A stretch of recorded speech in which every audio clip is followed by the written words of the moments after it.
எல்லா குழந்தைங்களுக்கும் என்னோட வணக்கம். நான் உங்க தீபிகா அருண். இந்த வார அத்தியாயத்தை கேட்க தயாரா இருக்கீங்களா? சபாஷ்! அத்தியாயம் 10 ரகசியம். ராத்திரி வீட்டுக்கு போனதும் 4 மணி வரைக்கும் காத்துட்டு இருந்தேன். ஏன் மத்தியானம் சாப்பிட வரல? அப்படின்னு கேட்டாங்க கமலாதேவி. நடந்தத விவரமா சொன்னாரு மதுரநாயகம். என்ன? இது நிஜமா? ஒருவேளை நாம போலீஸ்ல தகவல் கொடுத்தது ரமணிக்கு தெரிஞ்சு அவனே அந்த தங்கவேலுங்கிறவர்கிட்ட பேனாவை கொடுத்து இது மாதிரி செய்ய சொல்லிருப்பானோ அப்படின்னாங்க கமலாதேவி. கமலா, ஏன் இப்படி அர்த்தம் இல்லாம பேசுற? நானே போஸ்ட் ஆபீஸ்ல தங்கவேலு கிட்ட பேனாவை கொடுத்திருக்கும் போது ரமணி எப்படி அதை எடுத்திருப்பான்? நீங்க இல்லாதப்போ ரமணி இங்க வந்ததுனாலதான் நான் சந்தேகப்பட்டேன். இங்க வந்தவன் உங்களையும் பார்க்கல, என்னையும் பார்த்து ஒன்னும் சொல்லல. உடனே திரும்பிட்டான். ஏன் திரும்பினான்னு யோசிச்சு பார்த்தேன். பேனாவை காணும்னதும் அவன்தான் எடுத்திருப்பான்னு நினைச்சேன். இந்த மாதிரி சந்தர்ப்பத்துல எல்லாருக்கும் அப்படித்தானே நினைக்க தோணும். கிணத்துல போட்ட சாமான குளத்துல தேடுறது மாதிரி போஸ்ட் ஆபீஸ்ல இரவல் கொடுத்த பேனாவ அறையில இருந்து தொலைஞ்சு போயிட்டுதா சொன்னீங்களே, அது மட்டும் குத்தம் இல்லையா? சரி, இதுதான் இப்படி ஆயிடுச்சு. அந்த பட்டு துணி விஷயம் என்னவா? எனக்கென்னவோ அவன் நல்லவனா தெரியல அப்படின்னு சொன்னாங்க. ஆமா, உனக்கு எப்பவும் சந்தேகம்தான். உன்னை பார்த்து பார்த்து எனக்கும் சந்தேக பேய் பிடிச்சிருச்சு. அதனால வீண் அலைச்சலும் மன கஷ்டமும் தான் மிச்சம் அப்படின்னாரு அவரு. ஆமா, இப்ப அப்படிதான் சொல்லுவீங்க. முதல்ல நீங்களும் சேர்ந்துதானே திருட்டுப்பட்ட அவனுக்கு கட்டுனீங்க. அப்பவே உங்களுக்கு இந்த விவேகம் இருந்திருக்கணும் அப்படின்னு கோவத்தோட சொல்லிட்டு அந்த இடத்த விட்டு எழுந்து போயிட்டாங்க கமலாதேவி. அவங்களுக்கு அதுக்கு மேல பேசுறதுக்கு விருப்பம் இல்ல. ராத்திரி மணி 10 இருக்கும். சாப்பிட்டுட்டு படுத்த மதுரநாயகத்துக்கு தூக்கமே வரல.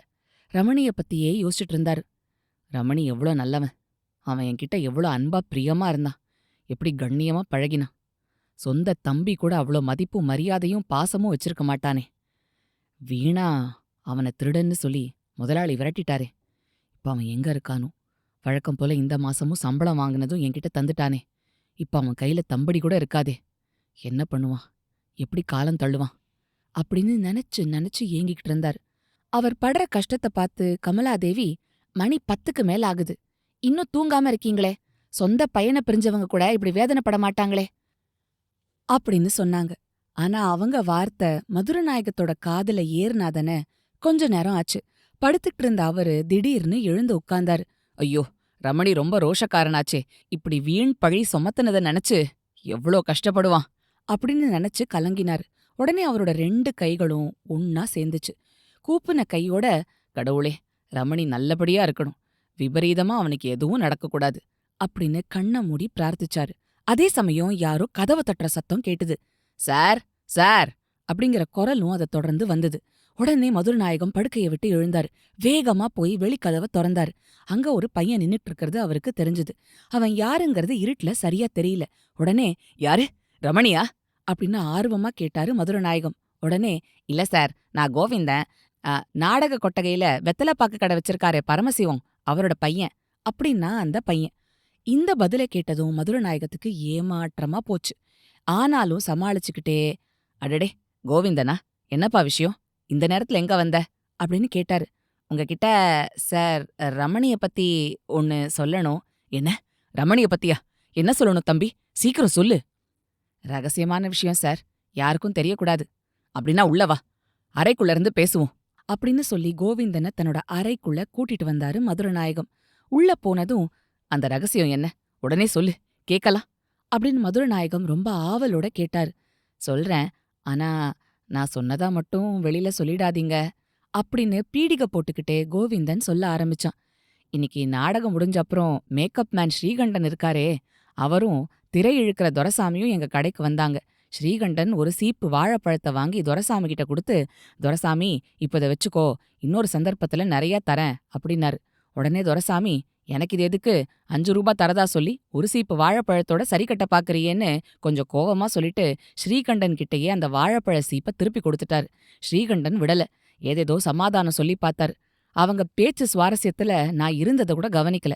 ஆனா நான் மட்டும் அவங்க என்ன பேசுறாங்கன்னு அவங்களுக்கு தெரியாதபடி கவனிச்சுக்கிட்டு தான் சார் இருந்தேன். அவங்க பேசுனதுல இருந்து நான் என்ன தெரிஞ்சுக்கிட்டேங்கிறத மட்டும் சொல்லிட்டாலே உங்களுக்கு எல்லாம் புரிஞ்சுடும். மேக்கப் மேன் ஸ்ரீகண்டனுக்கு ஒரு மச்சான் இருக்கானா. அவன் 10வது வரைக்கும் படிச்சிருக்கானா. ரமணி வேலைக்கு வரதுக்கு நாள் ஸ்ரீகண்டன் முதலாளிய பார்த்து மச்சானுக்கு ஒரு வேலை வேணும்னு சொன்னாராம்.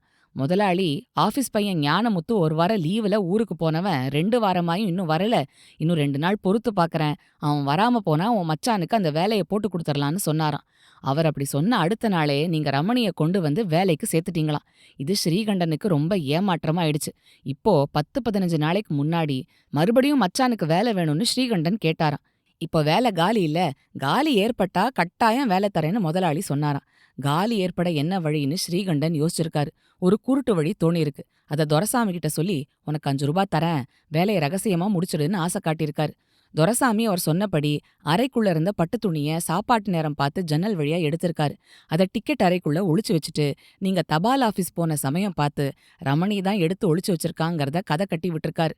ரமணிய பிடிச்சு வெளியே அனுப்பிடுவாங்க அப்படின்னு நினைச்சுதான் அப்படி பண்ணிருக்காங்க. அவங்க நினைச்சபடியே நடந்துருச்சு. ஆனா முக்கியமா எதுவோ அது மட்டும் நடக்கல. இப்படி சொல்லி கொஞ்ச நேரம் பேச்ச நிறுத்தினான் கோவிந்தன். இதுவரைக்கும் மூச்சு விடாம பேசினானே, கொஞ்சம் ஓய்வு வேணாமா அவனுக்கு? உடனே மதுரநாயகம், அடடே, விஷயம் இப்படியா? இதுலயும் ரமணிக்கு அநியாயம் செஞ்சிட்டோமே அப்படின்னு வருத்தத்தோட சொல்லிட்டு, ஆமா, முக்கியமான ஒரு காரியம் மட்டும் நடக்கலன்னியே, அது என்ன அப்படின்னு கேட்டாரு. அதையும் சொல்லாம விடுவேனா? ரமணிய எந்த நேரத்துல முதலாளி வெளியில பிடிச்சு தள்ளினாரோ அதே நேரத்துல ஸ்ரீகண்டனோட மச்சான் மாமரத்துல இருந்து கீழே விழுந்து வலது கை முறிஞ்சிருச்சான். அதனால அவனுக்கு வேலை கொடுக்க முடியல அப்படின்னா கோவிந்தன். கோவிந்தா, நீ சிறு பையனா இருந்தாலும் பலே கெட்டிக்காரனா இருக்கியே. நீ இத உடனே வந்து சொன்னது ரொம்ப நல்லதா போயிடுச்சு அப்படின்னாரு மதுரநாயகம். சொல்லாம படுத்திருந்தா எனக்கு தூக்கமே வந்திருக்காது சார். ரமணி தங்கமானவன் சார். அவன் இல்லாதது என்னவோ போல இருக்கு. சரி கோவிந்தா, உனக்கு நேரம் ஆயிடுச்சு, வீட்டுக்கு போ. இதோ போறேன் சார். நான் சொன்னதா மட்டும் ஸ்ரீகண்டனுக்கும் துரைசாமிக்கும் தெரிய வேணாம் சார் அப்படின்னு சொல்லிட்டு கிளம்பினான் கோவிந்தன். அடுத்த நாள் காலையில பொழுது விடிஞ்சுச்சு. மதுரநாயகம் வேகமா எழுந்தாரு. முகத்தை கழுவிக்கிட்டு நேரா முதலாளி மோகனரங்கத்தோட வீட்டுக்கு போனாரு. அவரை பார்த்து கோவிந்தன் சொன்னதை அப்படியே சொன்னாரு. சொன்ன உடனே முதலாளி யோசனையில இறங்கிட்டாரு. என்ன யோசிக்கிறீங்களே?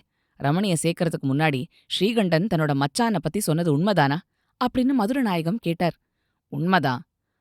மறுபடியும் 10, 15 நாளைக்கு முன்னாடி மச்சான் வேலை விஷயமா அவன் உங்களை கேட்டானா அப்படின்னு திரும்பவும் கேட்டார். ஆமா, அதுவும் உண்மைதான். அப்படின்னா கோவிந்தன் சொன்னது எல்லாமே உண்மையாதான் இருக்கும். மதுரநாயகம், இப்ப நீங்க வீட்டுக்கு போங்க, சபாவுக்கு வந்ததும் இதை விசாரிக்கிறேன் அப்படின்னாரு முதலாளி. சரி சார், ஆனா பக்குவமா விசாரிக்கணும். கோவிந்தன் பேரை மட்டும் நீங்க வெளிப்படுத்திடக்கூடாது அப்படின்னு சொல்லிட்டு மதுரநாயகம் வீடு திரும்பினார். சபாவுக்கு வந்ததும் வேலையா ஸ்ரீகண்டனை அழைச்சிட்டு வர சொன்னாரு முதலாளி.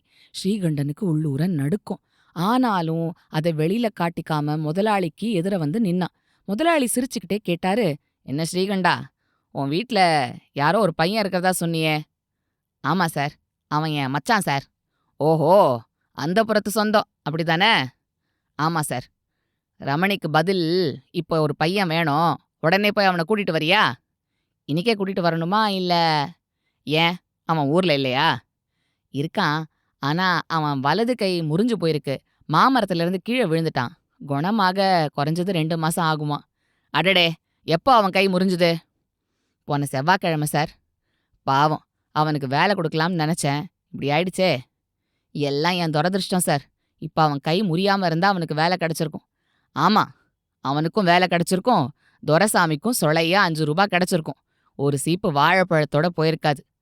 இத கேட்டதும் ஸ்ரீகண்டனுக்கு தூக்கி வாரி போட்டுச்சு. என்ன சார் இது? ஏதோ 5 ரூபாங்கிறீங்க, வாழைப்பழங்கிறீங்க. எனக்கு ஒன்றும் புரியவே இல்லையே. புரியவே இல்லையா? டேய், யார்கிட்ட கதை அளக்கற? எல்லாம் எனக்கு தெரியும். ரமணிய துரத்திட்டு அவனுக்கு பதிலா உன் மச்சானை சேர்த்து விட நீயும் துரைசாமியும் சேர்ந்து செஞ்ச சூழ்ச்சி எனக்கா தெரியாது? ஸ்ரீகண்டா, உண்மையை ஒழிக்காம நடந்தது எல்லாத்தையும் அப்படியே துரைசாமி சொல்லிட்டான். என்ன, துரைசாமி சொல்லிட்டானா? அட பாவி பயலே, சொன்னபடி 5 ரூபா தரலையேன்னு ஆத்திரமா உனக்கு அப்படின்னு கத்தினா ஸ்ரீகண்டன்.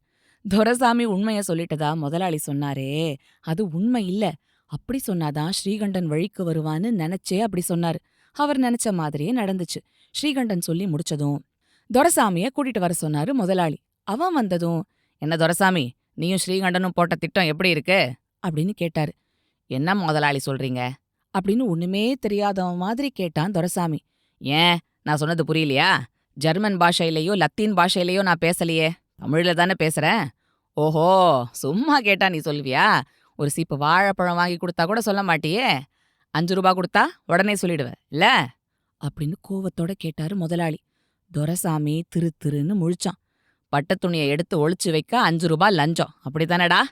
நீயும் இந்த ஸ்ரீகண்டனும் சேர்ந்து ரமணிக்கு திருட்டு பட்டம் வாங்கி கொடுத்துட்டீங்களே, இது சரியா? ஐயோ, ரமணியோட மனசு என்ன பாடுபடும். உங்க சூழ்ச்சிய பத்தி தெரிஞ்சுக்காம நான் அவன் கழுத்த பிடிச்சு வெளியில தள்ளிட்டேனே அப்படின்னு கண் கலங்க சொன்னாரு முதலாளி.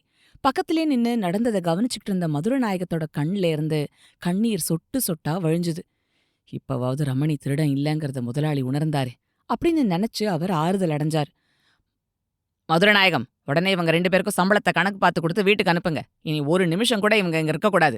இருந்தா நம்ம சபாவுக்கே அவமானம் அப்படின்னு கண்டிப்பா சொல்லிட்டாரு முதலாளி.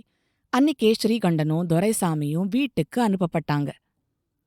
என்ன குழந்தைங்களா, இந்த அத்தியாயத்துல சில வார்த்தைகள் வந்தது. மச்சான். மச்சான்னா யாரு? மைத்துனன் அப்படிங்கிற தமிழ் சொல்தான் மச்சான். மைத்துனன்னா யாருன்னு உங்க அப்பா அம்மாவை கேக்குறீங்களா? விவேகம் அப்படின்னு ஒரு வார்த்தை வந்தது. அதுக்கு அர்த்தம் தெரியுமா உங்களுக்கு? அதே மாதிரி இன்னும் 2-3 வார்த்தைகள் கூட இந்த வார அத்தியாயத்துல புதுசா நீங்க கேட்டிருக்கிறதுக்கு வாய்ப்பு இருக்கு. அது என்னன்னு கண்டுபிடிச்சு அர்த்தம் தெரியலனா உங்க அப்பா அம்மா கிட்ட கேளுங்க, சரியா? ரமணி திருடலன்னு தெரிஞ்சிருச்சு. தொடர்ந்து என்ன நடக்கும்னு தெரிஞ்சுக்க அடுத்த வாரம் நம்ம கதைய தொடர்ந்து கேட்கலாம். அது வரைக்கும் சிரிச்சுக்கிட்டு கிரிச்சுக்கிட்டு சந்தோஷமா இருங்க.